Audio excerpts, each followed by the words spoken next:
ختم نبوت سے کیا مراد ہے؟ ختم نبوت سے مراد یہ ہے کہ اللہ تعالیٰ نے بندوں کی ہدایت کے لیے نبوت کا جو سلسلہ حضرت آدم علیہ السلام سے شروع فرمایا تھا اس سے حضرت محمد رسول اللہ صلی اللہ علیہ وسلم پر ختم فرمایا. آپ کے بعد تک کوئی نبی اور رسول نہیں آئے گا.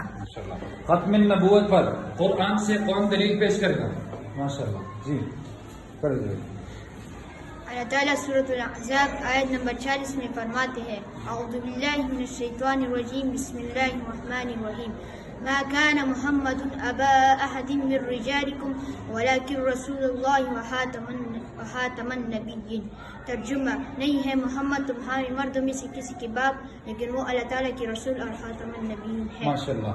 اچھا حدیث مبارکہ سے کون دلیل پیش کرے گا؟ ماشاء اللہ.